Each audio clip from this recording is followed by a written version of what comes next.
Hello all, how are you doing? I hope you're doing good. You're watching eTeacher YouTube channel. I am Varaprasad. Friends ఈరోజు ఈ వీడియోలో ఒక useful and important spoken English concept గురించి explain చేయబోతున్నాను. జనరల్గా మన daily life కాన్వర్సేషన్లో ఇలాంటి స్టేట్మెంట్స్ని చెప్తూ ఉంటాం. అతను మమ్మల్ని కలిసిన తర్వాత మీకు చెప్పాడు.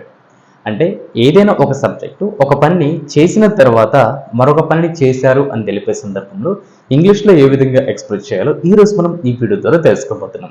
సో ఫ్రెండ్స్, ఇక్కడ ఒక 4 ఎగ్జాంపుల్స్ని అయితే ప్రొవైడ్ చేయడం జరిగింది. ఈ 4 ఎగ్జాంపుల్స్ తర్వాత మీకు కూడా ఎక్సర్సైజ్ పర్పస్లో అనదర్ 2 ఎగ్జాంపుల్స్ కూడా ప్రొవైడ్ చేయబోతున్నాను. ఓకే ఫ్రెండ్స్, ఇప్పుడు ఒకే ఎగ్జాంపుల్లోకి వెళ్ళేసి మనం డీటెయిల్గా తెలుసుకుందాం. Right, number 1 example. ఆ ఇంటిని నిర్మించిన తరువాత, అంటే ఒక పని చేసిన తర్వాత లేదా జరిగిన తర్వాత వారు మనల్ని ఆహ్వానించారు.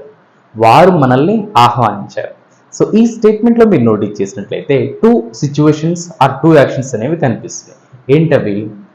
ఆ ఇంటిని నిర్మించిన తర్వాత అంటే ఒక పని జరిగిన తర్వాత వారు మనల్ని ఆహ్వానించారు, అంటే మరొక పని జరిగింది. మరి ఈ 2 సిచ్యువేషన్స్లో ఏ సిచ్యువేషన్ మనం బిగినింగ్ రాయాల్సి ఉంటుందంటే ఈ సెకండ్ సిచ్యువేషన్ అయితే బిగినింగ్ రాయాల్సి ఉంటుంది. వారు మనల్ని ఆహ్వానించారు. దే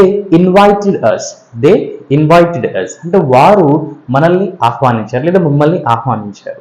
ఎప్పుడు? ఆ ఇంటిని నిర్మించిన తర్వాత, ఆఫ్టర్ కన్స్ట్రక్టింగ్ ద హౌస్ అంటే ఆ ఇంటిని నిర్మించిన తర్వాత వారు మనల్ని ఆహ్వానించారు. అండ్ సెకండ్ ఎగ్జాంపుల్, టైపింగ్ పూర్తయిన తర్వాత. సో ఇది ఒక సిచ్యువేషన్. టైపింగ్ పూర్తయిన తర్వాత అతను వారికి ఇన్ఫార్మ్ చేయలేదు. సో ఈ స్టేట్మెంట్ దేన్ని రిప్రజెంట్ చేస్తుంది? నెగిటివ్ని అయితే రిప్రజెంట్ చేస్తుంది. టైపింగ్ పూర్తయిన తర్వాత అంటే ఒక పని చేసిన తర్వాత అతను వారికి ఇన్ఫార్మ్ చేయలేదు. ఇన్ఫార్మ్ చేశాడు అనేది పాజిటివ్, ఇన్ఫార్మ్ చేయలేదు అనేది నెగిటివ్ అవుతుంది. సో అగైన్ ఈ సెకండ్ సిచ్యువేషన్ మనం బిగినింగ్ అయితే రాయాల్సి ఉంటుంది. అతను వారికి ఇన్ఫార్మ్ చేయలేదు. He didn't inform them అంటే అతను వారికి ఇన్ఫార్మ్ చేయలేదు. ఎప్పుడు? టైపింగ్ పూర్తయిన తర్వాత, ఆఫ్టర్ కంప్లీటింగ్ ద టైపింగ్ అంటే టైపింగ్ పూర్తయిన తర్వాత అతను వారికి ఇన్ఫార్మ్ చేయలేదు. అండ్ థర్డ్ ఎగ్జాంపుల్, నేరానికి పాల్పడిన తర్వాత నేరస్తులు అమెరికా వెళ్ళిపోయారు. సో ఈ థర్డ్ స్టేట్మెంట్లో కూడా నేరానికి పాల్పడిన తర్వాత అనేది ఒక సిచ్యువేషన్, నేరస్తులు అమెరికా వెళ్ళిపోయారు అనేది సెకండ్ సిచ్యువేషన్. అగైన్ ఈ సెకండ్ సిచ్యువేషన్ని బిగినింగ్ అయితే రాయాల్సి ఉంటుంది. నేరస్తులు అమెరికా వెళ్ళిపోయారు. క్రిమినల్స్ వెంట్ టు అమెరికా అంటే నేరస్తులు అమెరికా వెళ్ళిపోయారు. ఎప్పుడు? నేరానికి పాల్పడిన తర్వాత, ఆఫ్టర్ కమిటింగ్ ద క్రైమ్ అంటే నేరానికి పాల్పడిన తర్వాత నేరస్తులు అమెరికా వెళ్ళిపోయారు. లాస్ట్ ఎగ్జాంపుల్ హియర్, నిజం తెలుసుకున్న తర్వాత వారు ఎలా రియాక్ట్ అవుతారు? సో ఈ స్టేట్మెంట్ క్వశ్చన్ అయితే రిప్రజెంట్ చేస్తుంది. ఇక్కడ ఎలా అనేది HH క్వశ్చన్ వర్డ్ హౌ అవుతుంది, అండ్ రియాక్ట్ అవుతారు అనేది పాజిటివ్ రిప్రజెంట్ చేస్తుంది కాబట్టి PQ స్టేట్మెంట్ అయితే ఫాలో అవ్వాల్సి ఉంటుంది. నిజం తెలుసుకున్న తర్వాత అనేది ఒక సిచ్యువేషన్, వారు ఎలా రియాక్ట్ అవుతారు అనేది సెకండ్ సిచ్యువేషన్. వారు ఎలా రియాక్ట్ అవుతారు? How do they react. So ఇది దేని రిప్రజెంట్ చేస్తుంది? Simple present tense or simple future tense లో కూడా ఎక్స్ప్రెస్ చేయొచ్చు.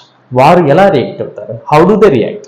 And in case if you want to express this statement in simple future tense, how will they react అంటే వాళ్ళు ఎలా react అవుతారు? ఎప్పుడు? నిజం తెలుసుకున్న తర్వాత, ఆఫ్టర్ నోయింగ్ ద ట్రూత్ అంటే నిజం తెలుసుకున్న తర్వాత వాళ్ళు ఎలా రియాక్ట్ అవుతారు. సో ఫ్రెండ్స్, ఈ విధంగా ఏదైనా ఒక పని చేసిన తర్వాత మరొక పని జరిగింది, మరొక పని జరుగుతుంది, మరొక పని ఎలా జరిగింది అని తెలిపే సందర్భంలో ఇంగ్లీష్లో అయితే ఈ విధంగా ట్రాన్స్లేట్ చేయాల్సి ఉంటుంది. ఓకే ఫ్రెండ్స్, ఇప్పుడు మీకు ఎక్సర్సైజ్ పర్పస్లో ఒక 2 ఎగ్జాంపుల్స్ అయితే ప్రొవైడ్ చేస్తున్నాను. ఈ 2 ఎగ్జాంపుల్స్ యొక్క ఆన్సర్స్ మీరు కింద కామెంట్ బాక్స్లో కామెంట్ అయితే చేయండి. అండ్ ఇన్ కేస్ మీకు ఏమైనా డౌట్ ఉన్నా కూడా ఎక్స్ప్రెస్ చేయొచ్చు. And before concluding this video, నేను మన యూట్యూబ్ ఛానల్ యొక్క 127 టాపిక్స్ అడ్వాన్స్డ్ స్పోకెన్ ఇంగ్లీష్ బుక్ని అయితే ప్రొవైడ్ చేస్తున్నాను. సో ఎవరైతే పర్చేస్ చేయాలనుకుంటున్నారో ఈ స్క్రీన్ మీద కనిపిస్తున్న ఈ వాట్సాప్ నెంబర్కి బుక్ అని మెసేజ్ చేయండి. అండ్ ఇన్ కేస్ ఈ బుక్ కాకుండా ఓన్లీ పీడిఎఫ్ తీసుకోవాలనుకుంటున్న వాళ్ళు కూడా పీడిఎఫ్ అని మెసేజ్ అయితే చేయండి. వాట్సాప్లో మన పీడిఎఫ్ రిలేటెడ్ ఇన్ఫర్మేషన్ నేను మీకు షేర్ చేస్తాను. That's it for today friends. See you next video.